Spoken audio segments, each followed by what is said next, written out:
सबको जय मसीह की प्रेज द लॉर्ड। आज हम इस वीडियो में इस चीज को जानेंगे कि मसीह के जीवन के 5 महत्वपूर्ण क्या आदतें होनी चाहिए। एक मसीह के जीवन में कुछ आदतें होना महत्वपूर्ण है, जिनमें से यहाँ कुछ जरूरी बातों के विषय में आपसे चर्चा करेंगे।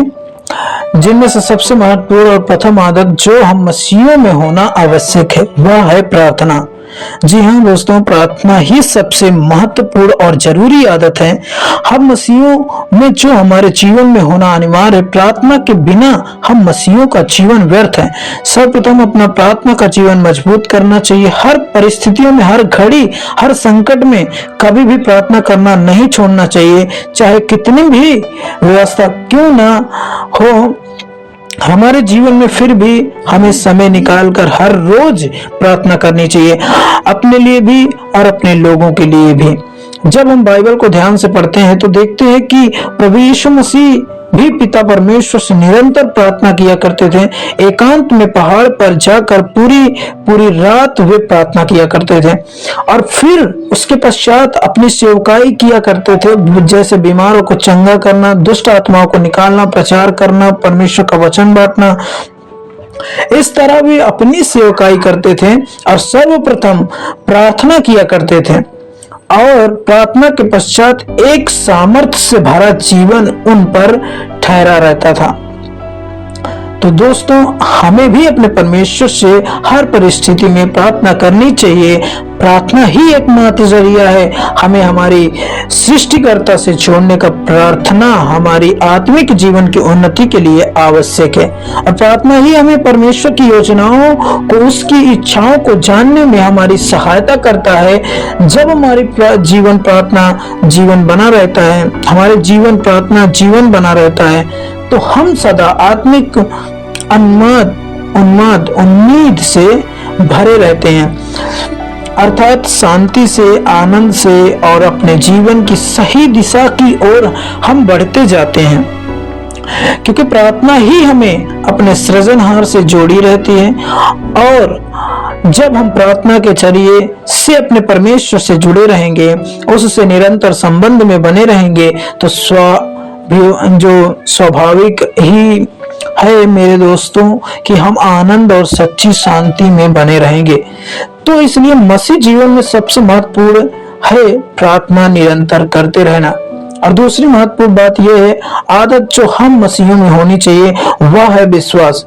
हाँ दोस्तों, परमेश्वर पर विश्वास करना, उसके वचन पर पुनः विश्वास रखना हम मसीहों की आदत में होना चाहिए, आवश्यक है। इस चीज के लिए कभी भी हमारे जीवन में बहुत सी ऐसी परिस्थितियां आती हैं जिससे हमारा विश्वास डगमगाने लगता है। उस घड़ी हम अल्पविश्वासी या अविश्वासी होने लगते हैं, जो कि यह एक गलत विचारधारा है। ऐसा बिल्कुल नहीं होना चाहिए।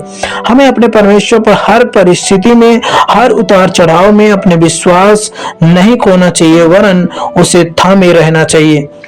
वह परमेश्वर जो सृष्टि करता, जब वह हमारे साथ है तो फिर डर कैसा। कई बार मनुष्य की भावनाएं डगमगा जाती परिस्थितियों को देखकर, पर विश्वास को आप थामे रहें, उसे कभी ना छोड़ें, कभी डगमगाने ना दें। जब हमने जान लिया है कि यीशु ही प्रभु है और वह हमारे पापों के लिए मारा गया, गाड़ा गया और तीसरे दिन जी उठा और वह आज भी हमारे साथ है, तो अब ऐसा विचार विश्वास हमारे हृदय में है, तो फिर अविश्वासी होने का तो सवाल ही नहीं उठता। विश्वास ही मसीह जीवन की ऐसी नींव है जो हमें परमेश्वर के निकट आने में सहायता करता है। यह विश्वास ही हमें परमेश्वर के राज्य में फलवंत बनाता है और हमारे आत्मिक जीवन को मजबूत करता है। तो विश्वास हर मसीह में होना आवश्यक है। और तीसरी महत्वपूर्ण बात जो हम मसीहों में होनी आवश्यक है वह है वचन पर मनन करना। जी हाँ दोस्तों, परमेश्वर को जीवित और सच्चे वचन पर मनन करना हम मसीहों की आदत होनी चाहिए। जब आप बाइबल को पढ़ें तो केवल उसे एक धार्मिक पुस्तक जानकर ही ना पढ़ें, वरन यह ध्यान में रखकर पढ़ें कि यही परमेश्वर का वादा है आपके जीवन के लिए। उसके एक एक वचन को सदा अपने हृदय में मनन करें और इसको मुख से अंगीकार भी करें। परमेश्वर का वचन जीवित और दोधारी तलवार है। जो मांस मांस को और गूदे गूदे और आर पार छेलता है और आत्मिक जीवन की भी रक्षा करता है। जैसे शरीर रोटी के बिना अधूरा है, वैसे ही आत्मा परमेश्वर के बिना अधूरी है। परमेश्वर के वचन के बिना वह भूखी और प्यासी है। परमेश्वर का वचन ही आत्मा की रोटी है, जिसे हम सदा पढ़ते हैं और चबा चबा कर खाना भी उसे करना। वचन को, हर एक वचन को अपने अंदर बसाना है, जिससे हमारी आत्मा भूखी ना रहे। परमेश्वर के वचन को सदा अपने जीवन में लागू करें, उसे ध्यान से पढ़ें, क्योंकि वही हमें अंधकार से निकाल कर ज्योति में लाता है। जैसे बाइबल में लिखा भी है कि तेरा वचन मेरे पांव के लिए ज्योति और मार्ग के लिए उजाला है। भजन संहिता 119 और 105 में लिखा हुआ है। जी हाँ, परमेश्वर के वचन को मनन करते रहना, हमारे सभी अंधियारे मिट जाते हैं और सदा हम परमेश्वर की ज्योति में बने रहते हैं। इसलिए परमेश्वर के वचन पर सदा अपना चित्त लगाए रहें और उसे अपना हृदय में स्थान दें। हर परिस्थिति में, हर संकट में परमेश्वर का वचन बोलें, उसे स्मरण रखें, एक बार पढ़कर उसे ना छोड़ें, उस पर सदा मनन करते रहें। यही एक मसीही की आदत होनी चाहिए। जब आप बाइबल का अधिक अध्ययन करेंगे तो खुद वचन आपके विवेक में, आपके हृदय में, आपके मन में स्थान बनाता जाएगा। इसलिए सब कामों से अधिक परमेश्वर के वचन का अध्ययन करें और सदा उस पर मनन करें। चौथी महत्वपूर्ण बात जो हम मसीहियों में होनी चाहिए वह है परमेश्वर की आज्ञा का पालन करना। जी हाँ दोस्तों, हम मसीहियों के जीवन में परमेश्वर की आज्ञा को ही मानना आवश्यक है, अन्य किसी की नहीं। किसी की अर्थात सांसारिक लोभ लालसाओं से भरी और मनुष्य की बातों में नहीं फंसना। जो परमेश्वर बाइबल के आधार पर हमें सिखाता है उसे ही हमें मानना है, उसका ही हमें पालन करना है। वैसे तो संसार में बहुत से रिश्ते हैं, बहुत सी लालसाएं हैं, बहुत सी बुराइयां हैं, बहुत सी बातें हैं, पर हमें उनमें से किसी पर भी ध्यान नहीं देना चाहिए। केवल और केवल परमेश्वर की आज्ञाओं का पालन करना है अपने जीवन के हर पहलू में, चाहे वह फिर शादी करना हो, घर खरीदना हो, व्यापार करना हो, जैसे कोई भी फैसले हो, सभी में हमें परमेश्वर की आज्ञा को सर्वप्रथम जानना है और फिर भी पालन करना है। जैसे बाइबल दर्शाती है भजन संहिता में, यहोवा को अपना सुख का मूल जान और वह तेरे मनोरथों को पूरा करेगा। भजन संहिता 37:4 में इस वचन को देख सकते हैं। मूल जान अर्थात परमेश्वर को ही अपने जीवन का आधार जान। जब हम परमेश्वर की आज्ञाओं पर चलते हैं तो ही हम आशीषित होते हैं, क्योंकि आज्ञाकारिता जो है, आज्ञाकारिता में ही आशीष छिपी हुई है। परमेश्वर की आज्ञा मानना हम मसीहों के जीवन का आधार होना चाहिए। परमेश्वर की आज्ञाओं को केवल सुनने वाले नहीं वरन उस पर चलने वाले हमें होना चाहिए। आज्ञा पालन से परमेश्वर प्रसन्न रहता है। हमारे मसीह होने का अस्तित्व ही नहीं रह जाता यदि हम परमेश्वर की आज्ञाओं पर नहीं चलते और अपनी मर्जी करते रहते हैं। जीवन का हर फैसला अपनी बुद्धि से करें तो हम सिद्ध और फलवंत मसीह कभी नहीं बन पाएंगे। इसके लिए हमें परमेश्वर की आज्ञा का पालन करना आवश्यक है। हर विषय में परमेश्वर की आज्ञा को समझें और उसे पूरा करें। अगली और आखिरी बात जो हम मसीहियों में होना आवश्यक है वह है दशमांश भेंट देना। जी हाँ दोस्तों, हमें परमेश्वर की आज्ञा के अनुसार दशमांश देना आवश्यक है। ये बात के लिए मैं आपको कुछ पहले बता दूं। देखिए, पुराने नियम में ये व्यवस्था थी और नए नियम में आप स्वतंत्र हैं। आपकी इच्छा है, आप जो भी देना चाहे परमेश्वर के राज के लिए दे सकते हैं। आपकी इच्छा नहीं है तो आप नहीं दे सकते हैं। ये आपकी इच्छा पर डिपेंड करता है। परमेश्वर ने आपको इच्छा दी और अपनी इच्छा के अनुसार ही आप कर सकते हैं।